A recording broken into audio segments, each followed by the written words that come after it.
have the dubious title of President, President though of Corero Network Security PLC.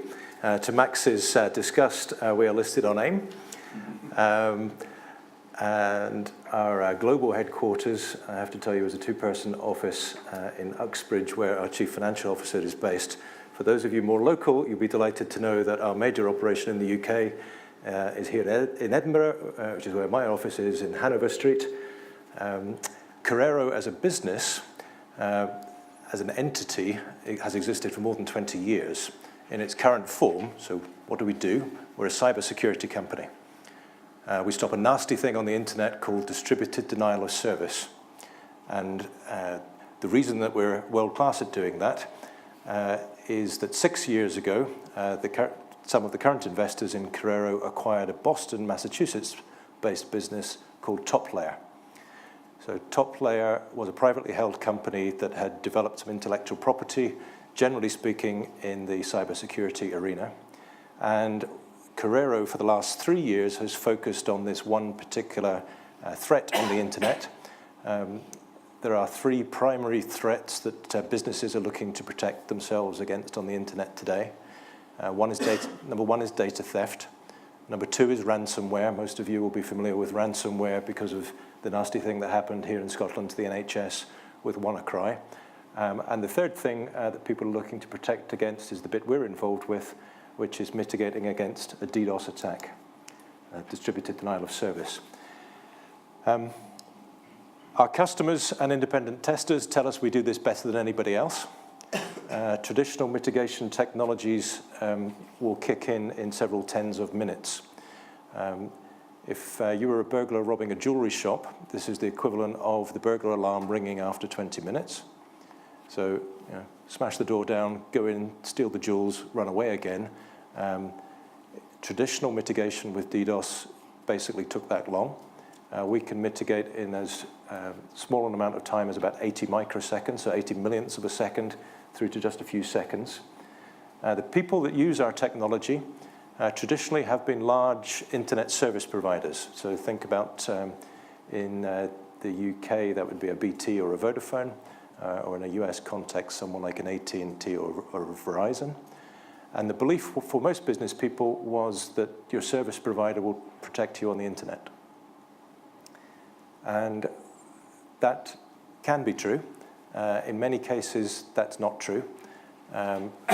They tend to worry more about their own network than worrying about yours.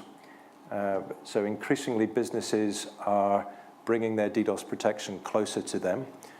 On Thursday last week, we put out our half-year results, and at the same time, we also announced what will be our largest ever deal, a deal with a global pharmaceutical company that's deploying our technology on their own, into their own data centers across more than 10 countries in the world. Simply because they need this real-time, react in seconds, and keep your business online during an attack, earning revenue, or protecting your data, your intellectual property. So as I say, we put our results out, our half-year results out last week. Revenues for our SmartWall product, which is all of what we take to market, were up 50% year over year.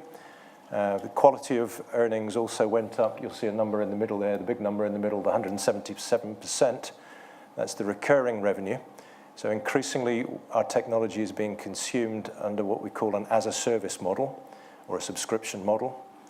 And that's proving to be popular with the mid-tier service providers and also some of our enterprise customers. We are a modest-scaled company. We are about 60 people worldwide.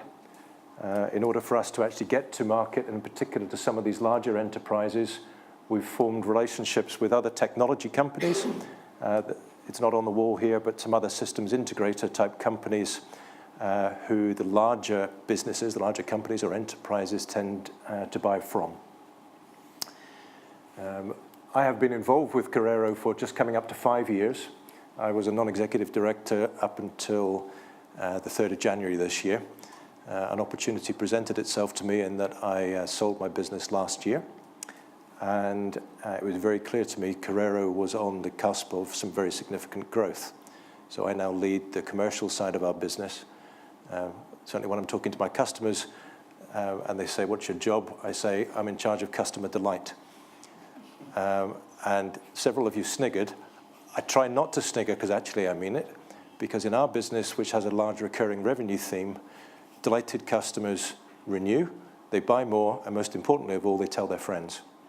And that is what is the principal engine of growth for us in terms of driving our recurring revenues in particular. As is generally true with technology, computers get faster and faster all the time, and so do the networks that connect them. So this year there have been a number of announcements. The big connections on the internet are now measured in this thing called 100 gigabits per second. That's an awful lot of data. And increasingly, people want to be able to use this magic thing called the cloud. I can debunk that for anybody that doesn't know what the cloud is. The cloud are computers on somebody else's data center that's connected via the magic of the internet. And some of those are shared computing infrastructures. Some of them are private to the people that pay to use them. In order, though, that you can get our protection in the cloud, typically we want to run just a piece of software. Traditionally, our software has been deployed in a nice green box that you will plug in. You can't plug something in the cloud, but you can now, in that we've just launched what they call the virtual version of our software. It doesn't feature in our revenues yet, but we've got great hopes for that for next year. As I've touched on already, we've had some very significant wins. Large pharmaceutical company announced last week. I'll point to this one in the middle, and it's quite topical this week. So the US federal government agency that purchased from us is actually NASA, and NASA's Jet Propulsion Laboratory. And you may have seen last Friday they crashed the Cassini probe into Saturn. Well, the Cassini mission was being protected from this DDoS attack by our technology. So no longer under attack on the basis that it's crashed, but didn't prematurely crash at least. This is not a new problem. Denial of service and distributed denial of service has been around for a long time. Unfortunately, it's a growing problem. Our own estimates say that quarter by quarter, the number of attacks is going up about 10% a quarter, so in round numbers, compounding at about 50% a year. And the profile of the attacks is also changing. We'll talk about that in a moment as well. Most of our customers see between 4 and 5 attacks every day. So this isn't it might happen. If you're a big enough company with something worth protecting, or a government agency with something worth protecting, you will be attacked. Most of the attacks are relatively small. And what I mean by that is in really 2 dimensions, what I call the amplitude of an attack, so the number of gigabits per second that somebody throws your way, and also the duration of the attack. How long do you bother attacking for? And I do liken this, I used the analogy already to the jewelry thief. So for those of you that are George Clooney fans or older versions in terms of the Ocean's 11 type movie, you want to be able to get in and out quickly without the alarm sounding. So I already shared with you the data point that says traditional mitigation technologies start to work after about 10 minutes. And because you rent these attacks through the dark internet or even the completely open internet, why would you buy it for more than 10 minutes if 30 seconds was actually long enough to go and do your misdemeanor, your criminal activity? So the vast majority of attacks last less than 10 minutes, and the attacks need to be just big enough in order to compromise the thing you're attacking. If you want to claim the world record for the largest ever attack and make the front pages of the Financial Times or the Wall Street Journal, then you go and buy a very big so-called botnet attack. And a botnet could be other computers, it could be the heating controller in your home that gets hijacked and used to initiate one of these attacks. You would need a terabit per second in order to be able to get the record today. But why would you bother if a gigabit per second was actually enough to do your criminal activity? Touched on most of that already. I'll skip over that one. The other big number on here that we haven't talked about, though, is the biggest attacks are getting bigger. So as people's defenses get higher and higher, and the capacity of the pipes gets wider and wider, the internet pipes, then actually in order to successfully mount a DDoS attack, in certain cases you will need more and more capability. This is not an expensive capability. Any of us, if we wanted to, could go onto our Google browsers if we hadn't turned our phones off. And if you type in DDoS stressor for about $200, you could probably buy that type of capacity and mount an attack for the next 10 minutes, either on your best friend or your worst enemy. I didn't recommend that. Why would you do it? Well, in some cases you do it because you're a spotty teenager and you can. Increasingly those spotty teenagers, and we do work with, in the UK, the National Crime Agency, those spotty teenagers have actually been groomed, and groomed by the criminals, such that they can make money out of doing this. And whether they want to take down HMRC, or whether more likely they want to take down a commercial organization, either so that they can go and plant some ransomware, or just to affect business. If I want to put my online competitor out of business, I'm a gambling site, a casino site, an online gaming site, I can do that. I can make them run slower if I want to. It's pretty nasty stuff, but what we do is we help to protect our customers by allowing the good traffic to flow in, blocking the attack traffic, and hence protecting their revenues and, by extension, their brand reputations during an attack. This is a complex picture, which I'm not going to pretend to explain in total. If I put one more click on it, then our bit of the market is what I call the mid-market, so in so-called tiers 2 and 3. So in our terms, people who have between 5 and a few hundred of these 10 gigabit per second links. These are fiber optic cables that plug into the internet. We sell principally into service providers, hosting providers, and people that we call digital enterprises. Digital enterprises could be purely online businesses. They're not a customer, so I'll use them as an example. Someone like Salesforce.com, that is a business-to-business software as a service application that you pay money for. And you pay money for, and you expect it to be there. If it's not there, I as a customer will be unhappy. If it's not there very often, I'll probably claim for service level credits. And if it's not there a lot, I won't keep my business there. I'll transfer it somewhere else. A digital enterprise could also be someone like our pharmaceutical friends who bought from us last week, or the online assets of a major bank. Most international banks are probably scaled up in here. I'll tell you that HSBC has something like 65 data centers and more than 3,000 internet-facing websites that any of those on any one day could be being pinged by a DDoS attack.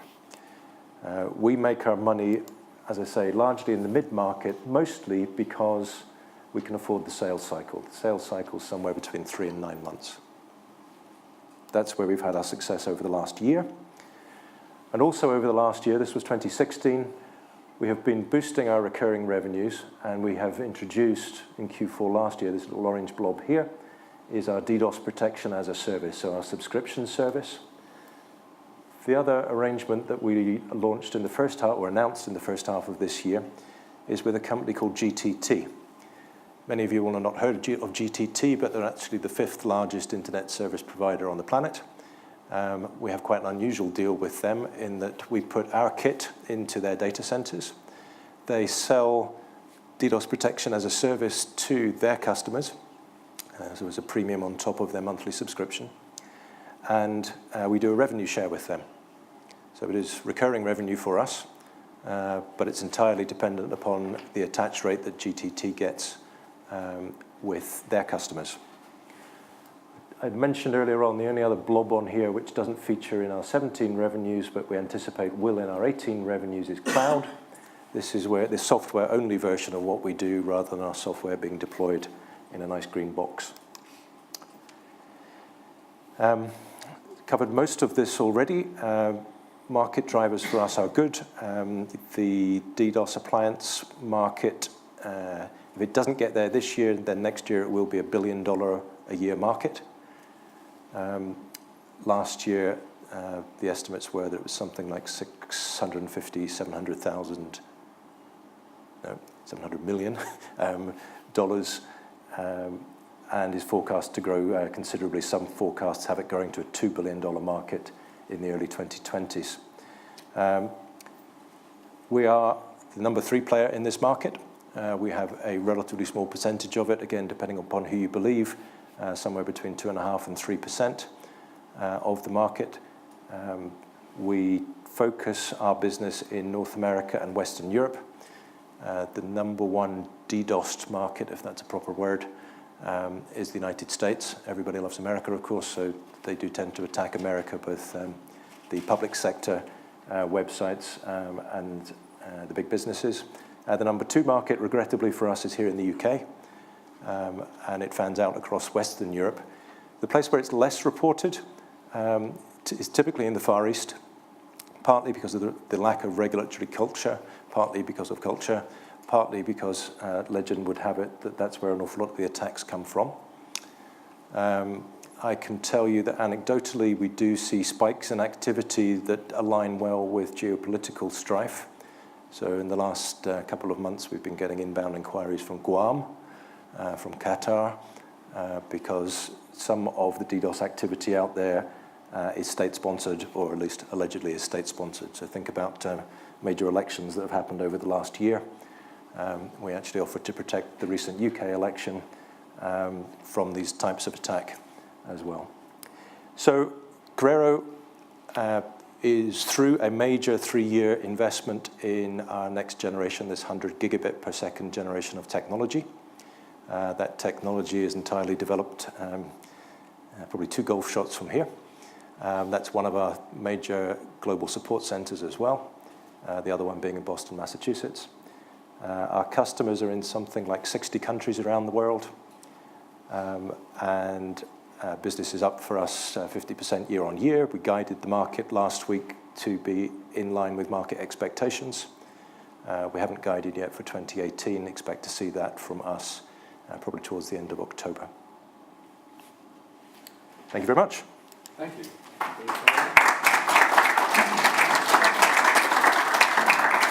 Any questions, anybody? Any hands? Good evening.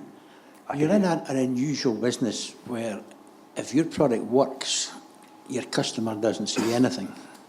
So how do you distinguish yourself from your competitor? Because if both products work, the customer doesn't see anything either way. Yeah, so thankfully we provide our customers with a nice portal, a window into what's going on. And if they're not getting attacked, all the graphs and the charts that they see are green. When they are under attack, there are some nasty big red spikes that appear on those. And we will produce, certainly for our major customers, either a monthly report or a quarterly report where we'll go through that so they actually see the value of what we protected them from. Quite often, our customers will deploy multiple technologies, so they may have competitive technologies.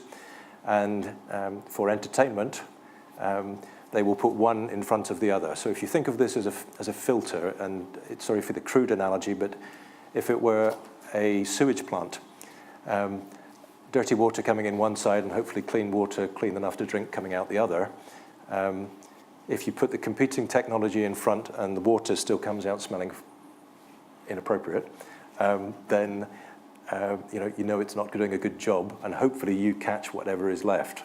And then sometimes they will flip them round.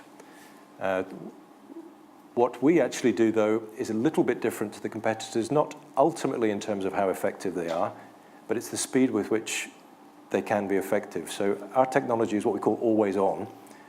I'm not going to go back into sewage, but always on means that even if you're not under attack, all of your traffic is ultimately flowing through our device. And so the worst thing you can do in that situation is block the good traffic. If you've got customers coming shopping onto your retail site and they're busy filling up their shopping basket, the worst thing you can do is kick them off the site. So-called false positives are arguably the worst thing that we can do.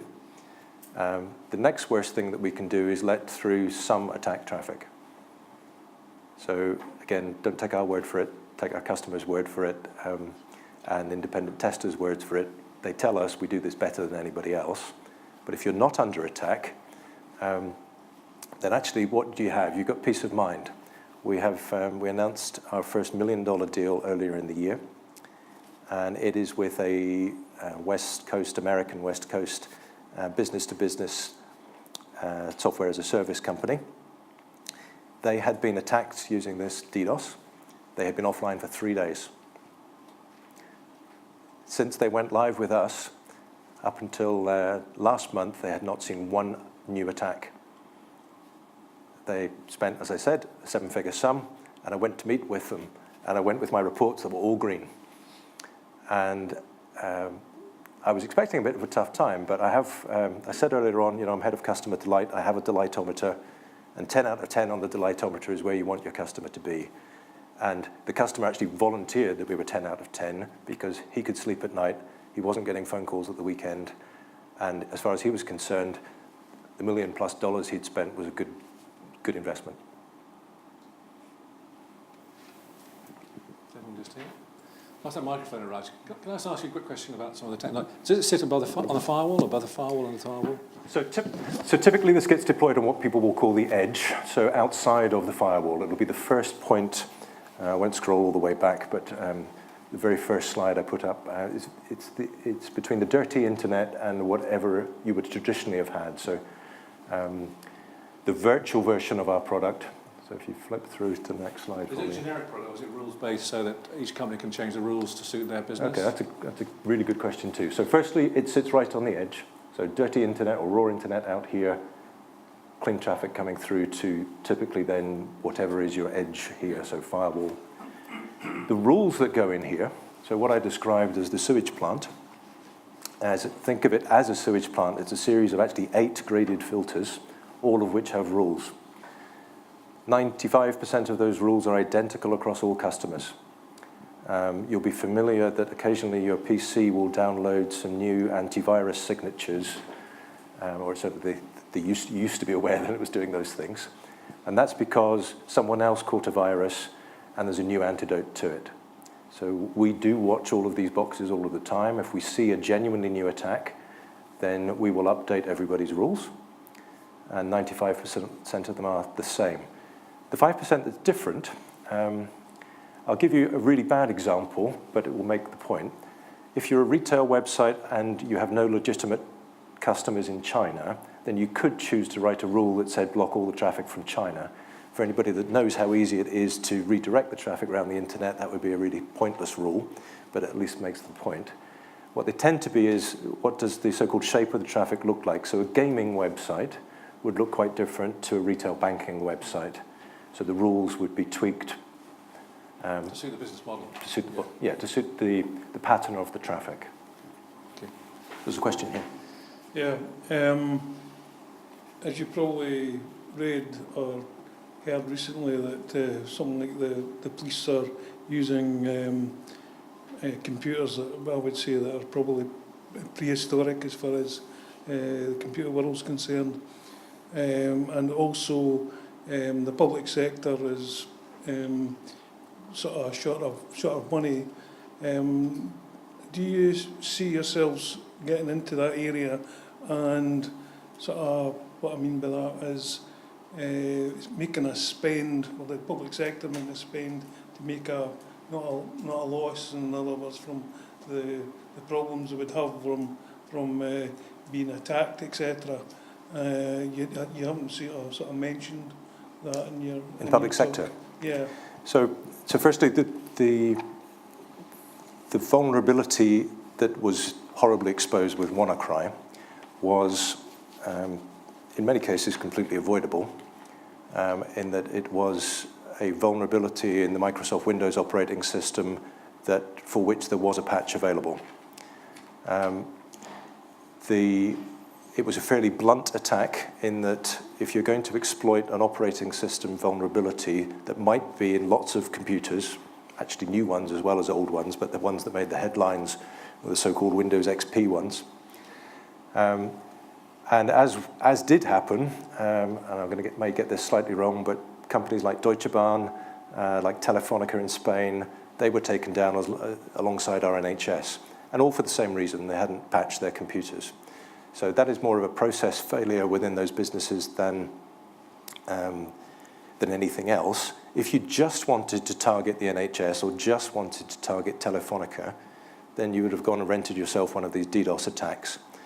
I'll risk it to quote Michael Caine, "You were only supposed to blow the bloody doors off," is what you would use the DDoS attack for. You'd weaken the defense, just as Mike said, in front of the firewall, and you blow the doors off the firewall.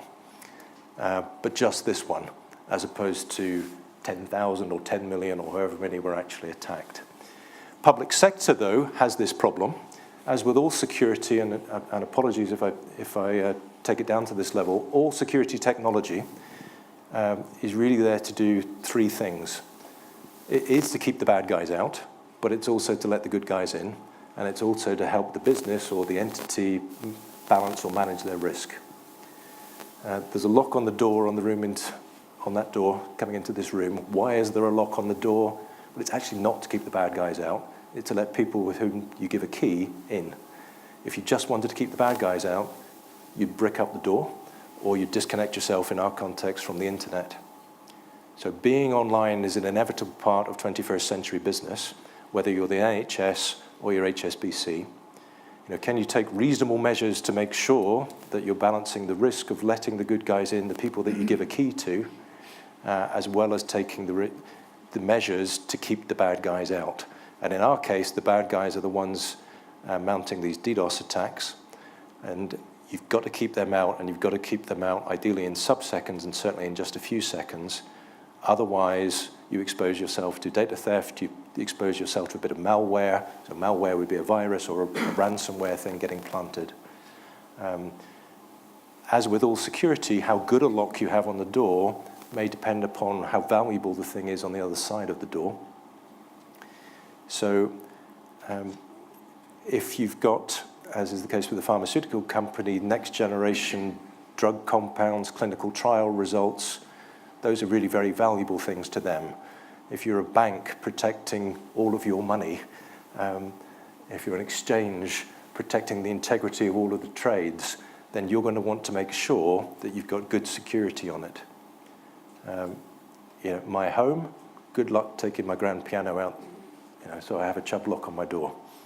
The question I'm really asking is, do the public sector know about you, and have they approached you? And yeah, so we've been working extensively in the UK in particular, and there's a new piece of legislation that comes in next May alongside the rest of the GDPR regulations. So the GDPR is this one that everybody is getting spooked about because of the eye-watering fines if you get it wrong. There's a new piece of legislation related to that that is related to the network and any so-called critical national infrastructure business. So that is all of the utility companies, the big transportation companies, the NHS, oil and gas companies, basically anything that, apart from the banks and apart from the internet service providers, who, if they don't work, our society falls apart. They all have to comply with the legislation. We are submitting this month to the government have gone out for submissions. We, Corero, are putting our submission in actually this week.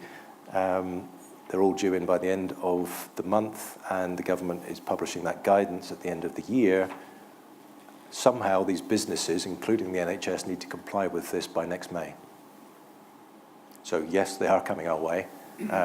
Depending upon exactly what this guidance says and exactly how rigorously it's enforced, will determine just how quickly that bow wave of activity comes in here. The NIS legislation also applies more broadly across the rest of Europe as well. Any more questions? You've had one. You've not had one. To go back one. Excuse me. There and there, and that'll be it, I'm afraid. Yes, too far away. Hi there. You mentioned the 9 months sales cycle. Uh-huh. Do you mean tendering and bid process, or is it something else you're referring to? Good question. So 9 months for us is quite a long sales cycle. 9 months for us is, perhaps I'll illustrate it with last week's deal. So this largest ever deal for us, in terms of our sales cycle, started in February. We did go through a tender, and we were selected in June. As the Europeans like to do, they then went on their summer holidays, so the procurement people came back in September and we got our order. So that one was, 7 or 8 months. That's fairly typical for these enterprise deals. Our median deal to the mid-market service provider is currently 4 months. With our team of salespeople, I will quite often talk about how long is the customer's buying cycle, because what's typically true is that the customer's buying cycle is longer than that. Just as if you were going to go and buy a new car or even a new phone, you've probably done all your research on the internet before you rock up in the showroom. So your buying cycle is longer than the sales cycle, but our sales cycle we can only really measure from when a customer first appears on our radar, which probably means they've left their digital fingerprints behind on our website, or they've contacted us. That's the measure through to the point where we have a purchase order. We don't protect piping, though. That's your time up. Last question. Actually, two quick questions. You said at the outset of your presentation your IP is 6 years old. How much are you putting into R&D to actually stay apace of this rapidly changing environment? And the second question is, your share price has been incredibly volatile over the last few years. Yes. You also said that you're on the cusp of great things. Do you think the share price volatility is due to shorters or? All right. So there are you did warn us. All right, so there's 2 questions there. We invest something like 30% of our total OPEX in ongoing R&D. The intellectual property actually is probably closer to 15 years old in terms of its general provenance. We bought it 6 years ago. It's been our sole focus for the last 3 years. We did, if anybody is following our balance sheet, we did do a goodwill write-off of roughly half of the acquisition cost of the company we bought 6 years ago. We did that last year, simply because the bit that's left has clearly been forward developed in the 6 years since, so it was appropriate to do that. Your second question was about share price volatility. We did do a fundraise in April this year. We raised £5.6 million, roughly $7 million at the time.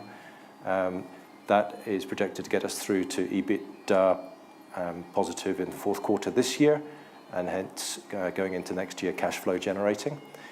I think the share price has probably reflected more the need for ongoing cash investment and people worrying about at what price will the next share price or the next fundraise be at. I can tell you that I personally invested in the round in April at 5p. I haven't checked this afternoon, but we're 8p or something this afternoon. Okay. Thank you very much indeed. Thank you. Thanks.